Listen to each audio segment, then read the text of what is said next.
thank you very much, Rishi, for joining us here to talk about the vaccines, some facts about the vaccines, and also to demystify some of the myths that we've been hearing regarding the COVID-19 vaccine. So I think the first question I want to ask you is this vaccine safe? Well, Saddam, the vaccine that we currently have in Trinidad and Tobago is the Oxford AstraZeneca vaccine, and it is very, very safe.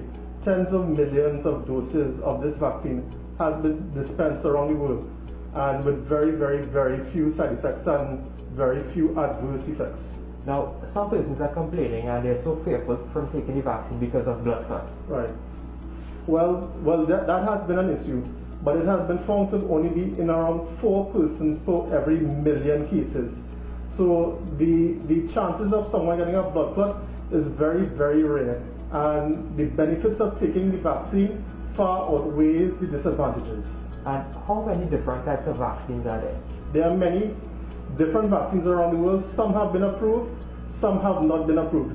So the one that we have currently in Trinidad and Tobago, the Oxford AstraZeneca vaccine, is WHO certified, and it is safe for use. Okay, and now persons are saying that they're fearful of taking COVID-19 vaccine because they believe that the vaccine contains the virus. Well, not really. So the Oxford AstraZeneca vaccine is something called a viral vector vaccine. So it's basically a common cold virus that has been modified to create a immune response similar to if you had the virus. So it's not really the coronavirus you're getting, but what it does, it encourages your body to form an immune response to the coronavirus. Okay, Rishi, there are several different types of vaccines as you mentioned earlier on. What are the differences between these vaccines? Because we're hearing a lot of news about this Pfizer vaccine, we're hearing about Moderna. What's the difference between these vaccines? So the Oxford AstraZeneca vaccine is a viral vector vaccine. So that was the normal platform where vaccines were usually made. Now the newer forms of vaccines are something called mRNA vaccines. And this is what the Pfizer vaccine is, and it's what the Moderna vaccine is. And what this vaccine does, the newer vaccines, there's a change in the genetic composition of the vaccine. So it causes your cells to respond and produce something called a spike protein, which then forms the immune response if your body is exposed to the coronavirus. So it's a little different from the viral vector vaccines, but it does not change your DNA. You know, that's a lot of misinformation that we have in the public right now, that it changes your DNA. It does nothing of the sort. It's a messenger RNA vaccine, and it uses genetic material to cause an immune response in your body to give you immunity against the coronavirus. Well, since we're on this topic of immunity, how much protection are we going to get from this vaccine? So different vaccines give you different protection levels. So the Pfizer and the Moderna, they rank pretty high, 95%, 96%. With the Oxford AstraZeneca vaccine, it can be as much as 80% in some cases, depending on how long the time difference between the first dose and the second dose. So the Oxford AstraZeneca could go up to as much as 80%. Okay, that's good news. That is very good news. But why do we have to take 2 doses if this vaccine is so good? So that's a very good question, Saddam. The first dose gives you initial immunity, and your body develops a reaction to the vaccine. The second dose now gives you lasting immunity. So the initial immunity is usually your body's first response to the vaccine, whereas the lasting immunity is the one that could give you a long-term memory for your cells to react to the coronavirus. Now, what is the time frame for getting the first dose between the second dose? So originally, for the Oxford AstraZeneca vaccine, it was 3 to 4 weeks. That was according to the manufacturer instructions. But what we have found is that if you delay the first dose to around 2 to 3 months, in some cases 12 weeks, you actually get a higher efficacy rating of your vaccine. So if you had done it after 4 weeks, you were getting around 67% efficacy rating.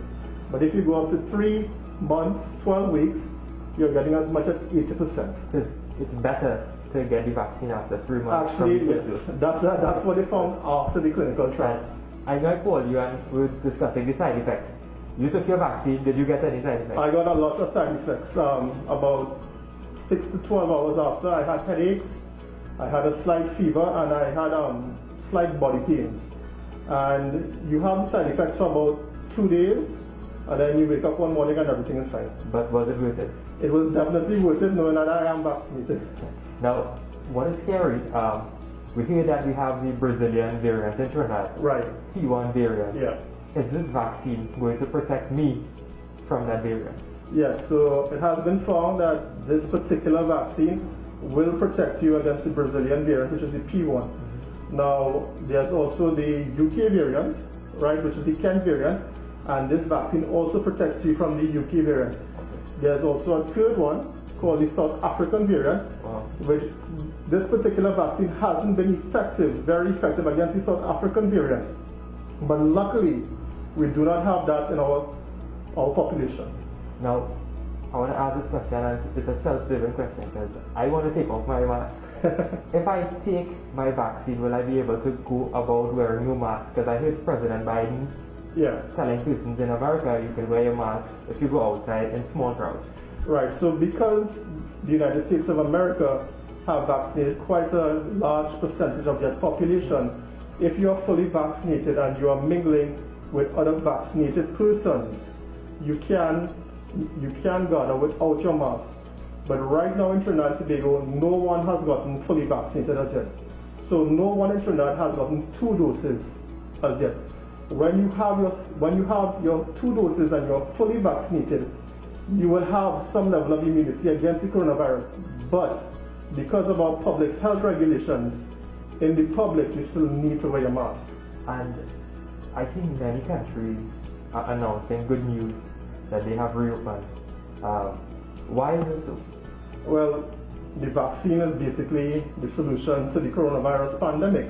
And if you don't have vaccines, you will be in the situation that we are here in Trinidad and Tobago. So because we don't have vaccines, Saddam, is why the virus is spreading like wildfire across our populations. And we are in a serious situation because we don't know how many vaccines we are getting and when we are going to get these vaccines.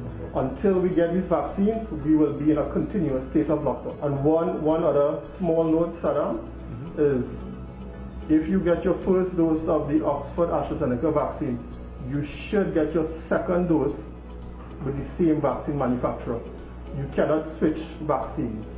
So it's very, very important that the Minister of Health makes sure that everyone who receives a second dose after 12 weeks receives it from the same manufacturer, being the Oxford AstraZeneca. So that means if you take the AstraZeneca, you can't go and take a Pfizer or Moderna or Sinopharm. No, you must take AstraZeneca and AstraZeneca. Yes. I think that's a very, very important point.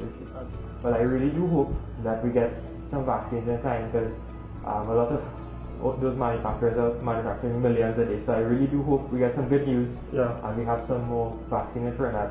But thank you very much, Rishi. I think this clears up a lot of the misconceptions and some of the myths that there are about the COVID-19 vaccine. And thank you for having me, Saddam. Okay, you're welcome.